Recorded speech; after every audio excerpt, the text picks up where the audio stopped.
Electrotherapy for Tissue Healing by Akila Joseph and Taylor Ward.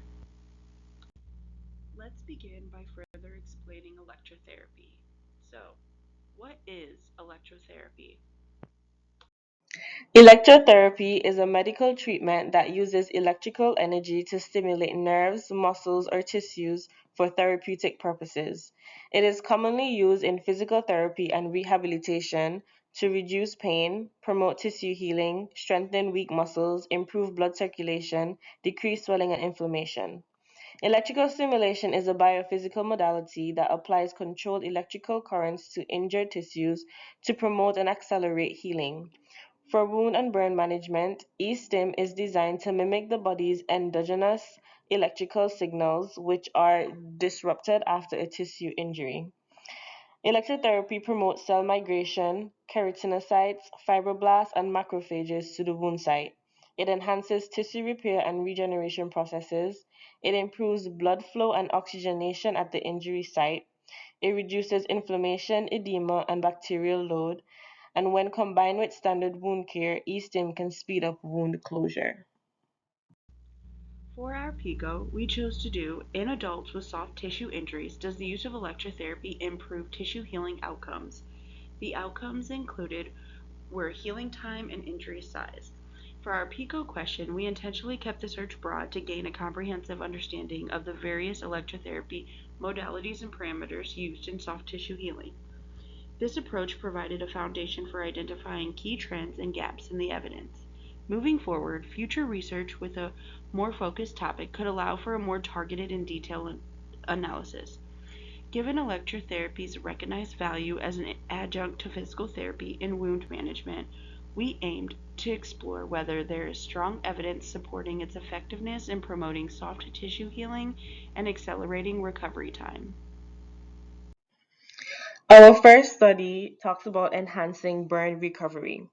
The purpose of this study is to evaluate the effectiveness of e-stim as an adjunct to standard care for acute burn wounds in adults.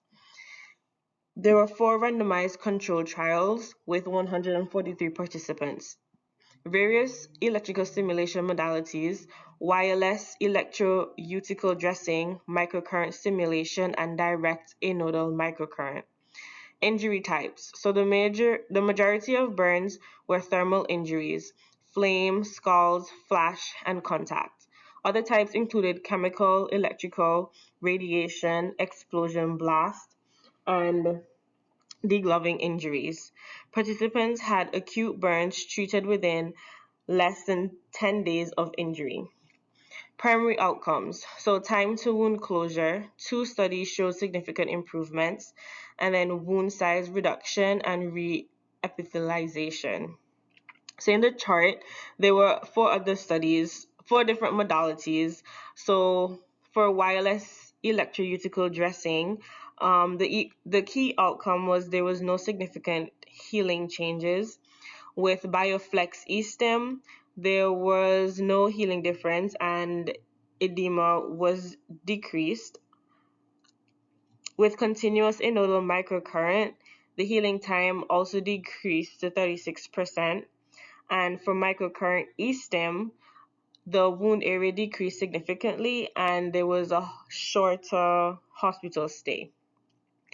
So, in conclusion for this study, a continuous direct anodal microcurrent emerged as the most effective electrical stimulation modality for accelerating wound closure in acute burn injuries based on measurable reductions in healing time.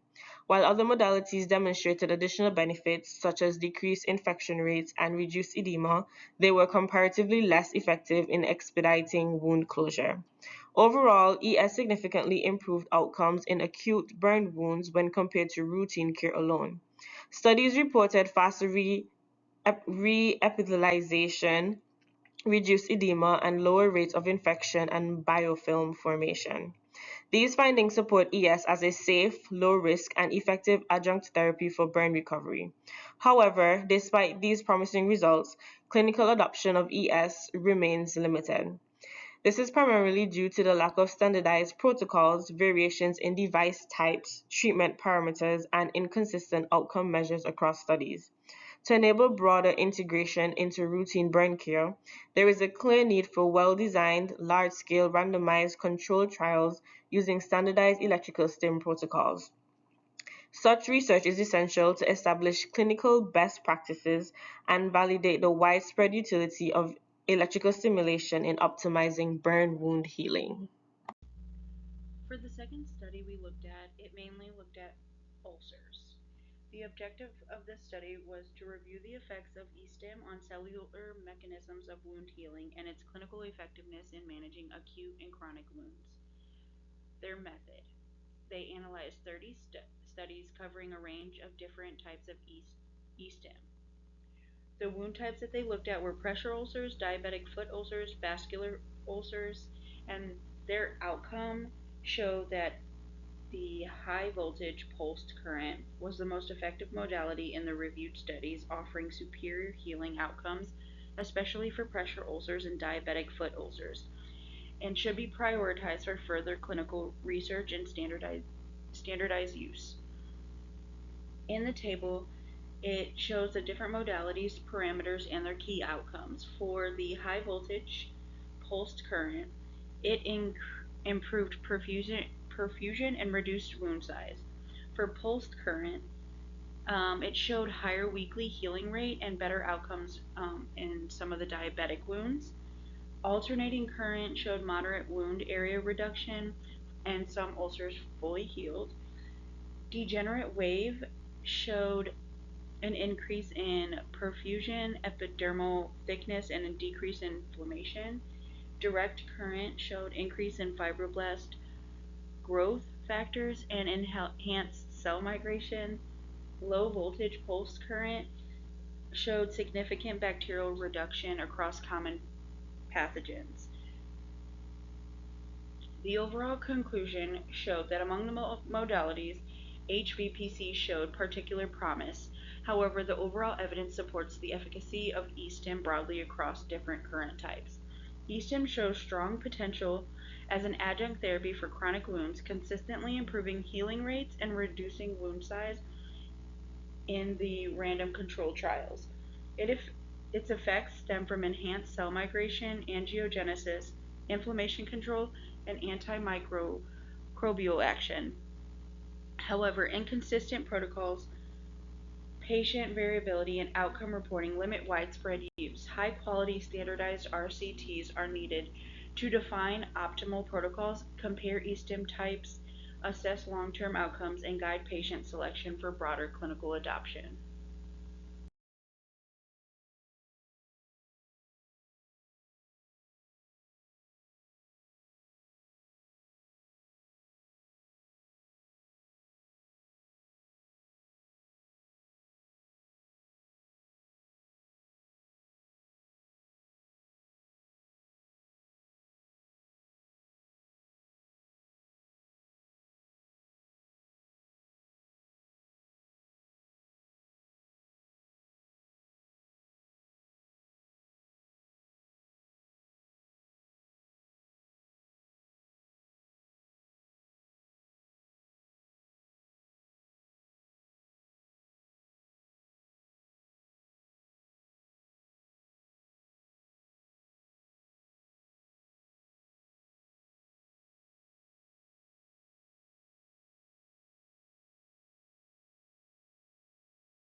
Our third study talks about chronic wounds.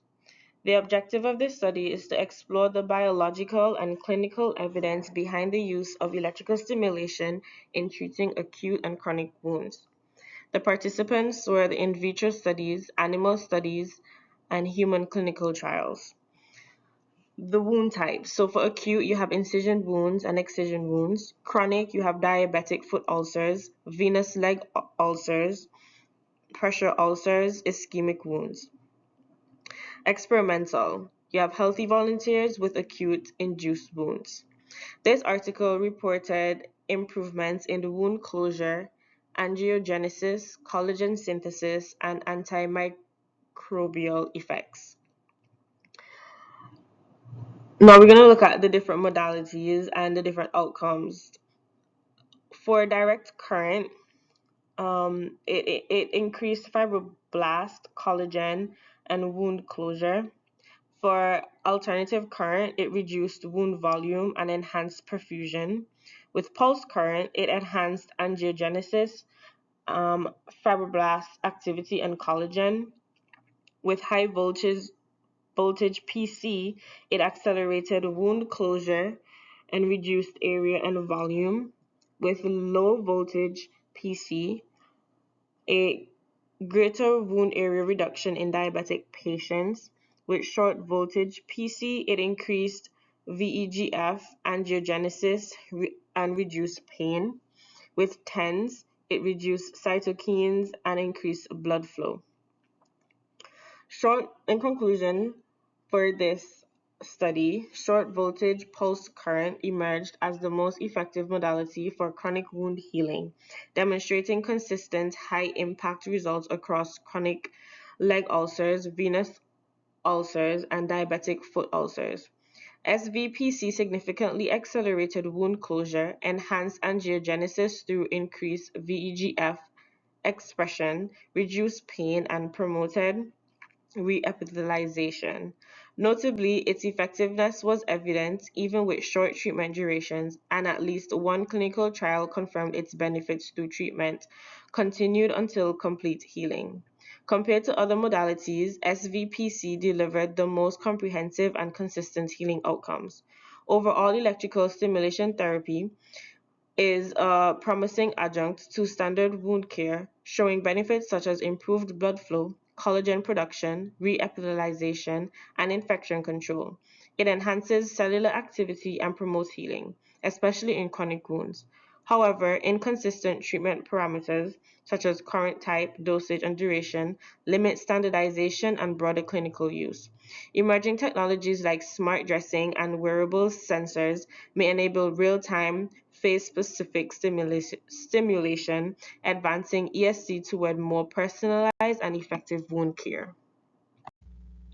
For our final conclusion, across all three articles, eSTIM consistently demonstrates significant therapeutic potential in enhancing wound healing across a range of conditions, including chronic wounds, acute injuries, and burn-related trauma. eSTIM facilitates key physiological processes such as cell migration, angiogenesis, and reepithelialization and infection control. Despite these promising effects, the fields remain limited by inconsistencies in treatment parameters, device types, and patient population. To optimize its clinical application, there is a pressing need for standardized, high quality, randomized controlled trials that can establish evidence based protocols. Current moderate to strong evidence supports electrotherapy as an effective adjunct to conventional care, particularly for soft tissue injuries such as acute burns, diabetic foot ulcers, and venous leg ulcers, and pressure ulcers. Clinical studies report that eSTIM enhances cellular activity, boosts perfusion, reduces inflammation, and significantly accelerates wound closure. While the existing research base is encouraging, protocol variability and limited long-term outcome data underscores the need for continued rigorous investigation to fully define optimal treatment strategies and ensure consistent patient outcomes.